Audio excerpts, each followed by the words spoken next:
Blessed be the fruit. Let the Lord open. I've been waiting to do that. Which, by the way, yes, I did buy this full costume for one video. So there's that. I'm finally going to, my cat's meowing in the distance, and we're just going to ignore her, much like women's rights are ignored in the dystopian society that is Gilead. Did you like that transition? So I am going to be reviewing the finale of season 3 of The Handmaid's Tale. Also, I just noticed my lipstick is messed up, which, you know, serves me right because I would not be wearing lipstick if I were a handmaid, because that would be too tempting. But anyway, if I were a Jezebel, I could. So, season 3, first of all, I binged The Handmaid's Tale like literally within a week this summer. Real talk. I, during summer break, spent some nights where I was like, I don't really need sleep because I'm a teacher, so I stayed up and just kept watching. I could not get enough. It's one of my top favorite shows ever. It's incredible. Problematic, but incredible. But anyway, season 3 of The Handmaid's Tale, we kind of see an overview. June and Serena were cool in the beginning because they wanted to get June's daughter Nicole to safety, or June and Serena's daughter Nicole to safety, but then June kind of like backed out and decided that she wanted Nicole back in Gilead and out of Canada. We see Nick is gone mid-season. Nick is now fighting at the front. That's June's love interest. I'm assuming if you're watching this, you've already seen, you've already watched The Handmaid's Tale. So there's that. So anyway, by the time we get to the finale episode, by the time we get to the finale episode, a couple things have happened. In the last episode, Commander Lawrence's wife, Eleanor, attempts suicide by overdosing after accidentally, like, kind of spilling the beans because she's off her medication, that they have a plan of rescuing 52 children. She starts to say that, and June scolds her, and she feels really guilty. And so June later finds her, like, passed out, like, gasping for breath, and, like, she sees a bunch of pills next to her. Now, I viewed this, June, like, is upset. She tries to wake her up, and then she kind of walks away and lets her die, ultimately. Pretends like she didn't see her. I viewed this as, like, 10% of, like, kind of a mercy killing, where, like, in what way is Eleanor gonna survive in this situation? Meaning in Gilead with Lawrence, with her mental illness, etc., with her guilt. Also, June is, like, hell-bent on succeeding in getting 52 kids to Canada, and Eleanor is a threat to that happening because Eleanor can't be trusted because of her mental situation. So, I mean, it's mostly because of that. Elizabeth Moss in an interview said that that's the reason, like, nothing will get in the way at this point of June getting the 52 kids to Canada. So, the season 3 finale episode began with so many, like, such an aha moment for me. And it really explained to me June's kind of ruthlessness, because I feel like as viewers, we get kind of damn near Stockholm syndrome, where we start to, like, empathize with, like, Aunt Lydia and Commander Lawrence, and we forget everything that they've done because they show, like, glimpses of humanity, which, of course, you need glimpses of humanity to propel a show forward, but we need to understand why June is so damn ruthless. So the episode begins with, and all the flashbacks, I love all the flashbacks. I prefer the flashbacks that, like, kind of show how the society devolves into this now dystopia that is Gilead, and how it could happen like to anyone really, and kind of is happening, but that's an aside. I prefer those flashbacks to like the Hallmark moments of Luke and June and Hannah, because those are a little bit like Team Too Much. Like no marriage is like that happy. Maybe I'm wrong, but it's just a bit much. Like, we understand you had a wonderful life and you're daydreaming and now you're in hell, but anyway, so this flashback, and this episode is called Mayday, which is the name of what the underground like resistance has been planning to take down Gilead. Well, it kind of shows like the beginning Mayday, and the beginning Mayday is how Gilead like began, like when they were like finally like taken over, and it shows June and a bunch of other eventual handmaids, I would assume Marthas and Jezebels, being like pushed through these almost like cattle barns, and it's very clearly like alluding to the Holocaust and like showers and all this stuff, being pushed through, like, you know, guards being like, move bitch, like just being pushed through like worse than animals. You see like naked women being like prodded around to see like if they're fertile, and just like a complete disregard for humanity. Everybody's freaked out. June still like holding on to this concept that, you know, everybody has like a base level of humanity and kindness, like tries to like speak to a guard. She's like, it's serious, like I don't know where my daughter is, and he's basically like, with his gun, get out of the way. And it's like, okay, we're in a new reality now. And she is narrating this part as herself now, like in her monotone voice, that these people are not like necessarily like, you know, principled like followers of Jacob. Those are not the most successful people. The most, as we see with Aunt Lydia, she's not the most successful person, and she's a true believer. The most successful people are the most ruthless people. And so that draws upon like a parallel now where, okay, Gilead was, or America was overthrown by Gilead because these people were ruthless. And the only way to overthrow Gilead with the resistance is to be what? Ruthless. So, June with the Marthas has come up with this plan, and with Captain Lawrence, or Commander Lawrence's support, to get 52 children onto a plan that he commissioned to Canada under like false pretenses. Obviously, he's not like, hey, I have 52 kids here and I'm stealing them and I'm going to take them back to Canada. No, it's like supposedly part of a trade thing, and it's on schedule. So that's the plan. We have that. We then flash forward to Canada, where June and Commander Waterford are being detained. Now,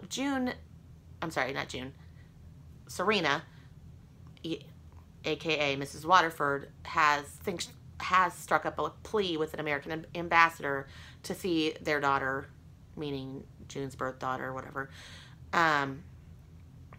And like the ambassador, who also I think like kind of like flirts with Serena because Serena's beautiful and charming and smart, is like hook, line, and sinker buying everything that Serena said. And he also like thinks that women had, like, no women had any power in Gilead.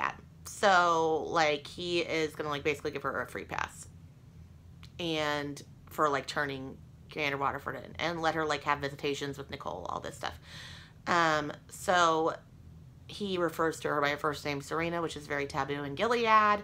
She used to want to be called Mrs. Waterford because, you know, like, just like of Offred, Offglen, women are nothing more than like the male they're attached to. But he's like now on a first name basis with her, and he's like, yep, you're about to get out, blah, blah, blah. The ambassador. Well, cut to Fred Waterford, who I would argue was not a pawn of, yeah, I would argue it most of the time was a pawn of Serena's, especially before Gilead. I think he got a little like power happy, like being, you know, reaped the benefits of her, like, male patriarchal society she envisioned. But anyway, like, he sees the ambassador, and he's like, I just saw Serena. And he corrects him and says, Mrs. Waterford. And he's like, I don't think you know all of the atrocious things that Mrs. Waterford did. And the American ambassador is like, well, she had no power in Gilead. And, like, everything basically was like, she did what you told her to do. And Fred Waterford is like, nope, that's cute that you think that. And then he's like, she's done unspeakable, unhuman things, inhumane things, that, like, God would not forgive. And then we're like, ooh, what tea's he gonna spill? Because, you know, he has a lot. Serena's in for it. So we leave that dangling, and we go back to modern day Gilead. Modern day Gilead. This I find a little bit problematic because, like, June gets away with shit that, like, Martha's don't get away with. I don't care how, like, crafty and brave she is, but there's plenty of, like, crafty and brave things. And if you have a million eyes watching you, literally, that's what they're called, eyes, under his eye, that's what they say, then one would think that this would go detected. But whatever. Let's suspend believability here for a second.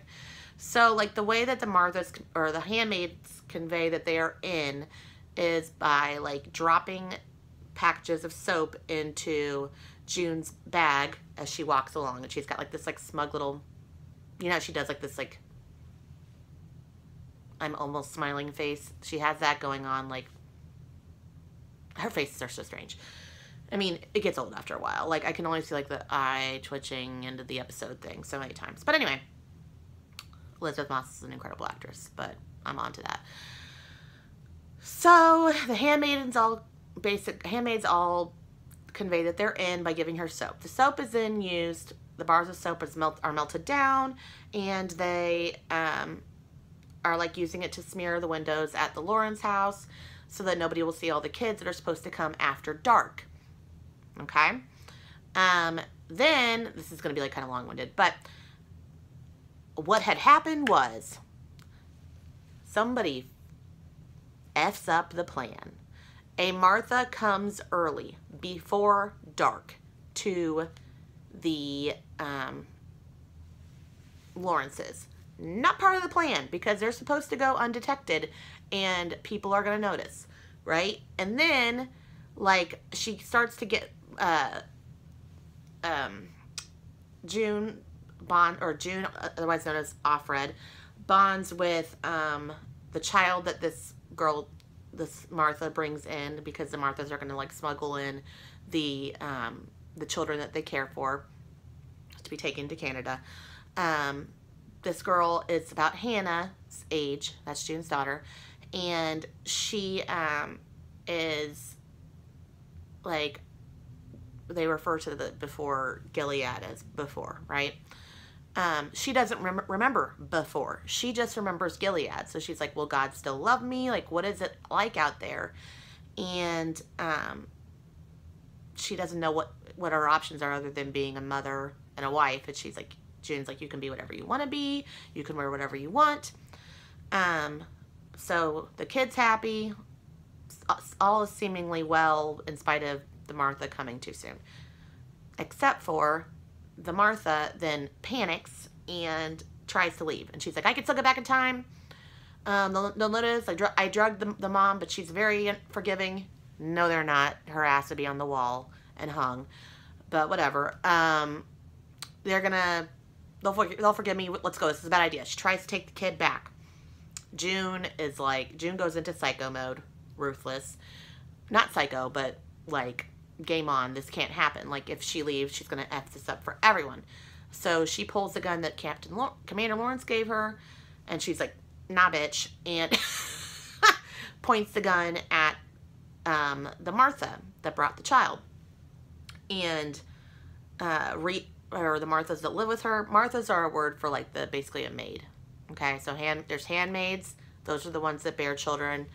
Marthas are the women that like are enslaved as maids because they're infertile. And then Jezebels, which are not in this episode, more or less are like prostitutes. And then there are wives. That's like the high class women married to the people who set up Gilead. And then there are Econo wives who are like poorer women who basically, I would say, probably like surrendered and were like complicit. So anyway, the Martha tries to run away, and the other Marthas are like, let her go.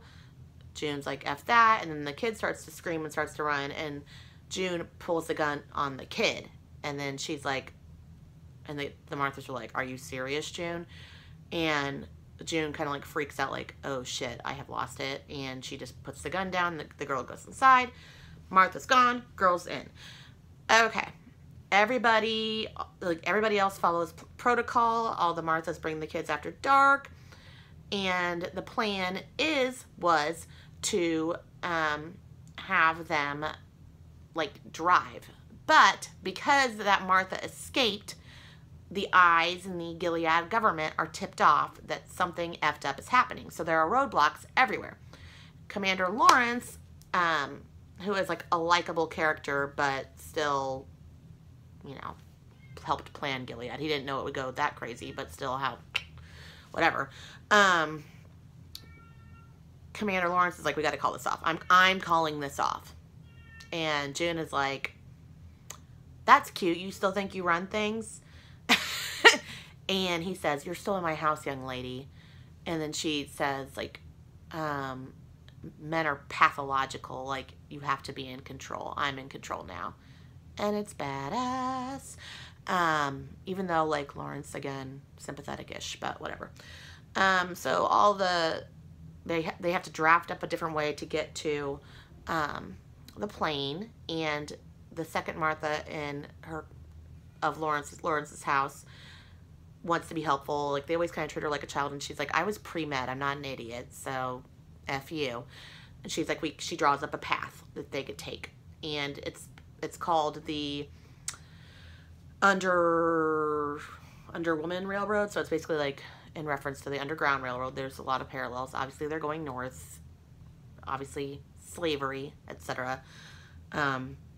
Racism within Gilead, surprise, surprise, which that's a whole other video.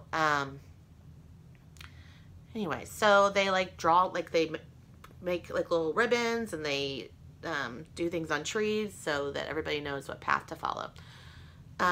They're all en route, and everything is hunky-dory until they see the plane. They're like, yay! They don't say yay because they're silent, because they're not trying to get caught.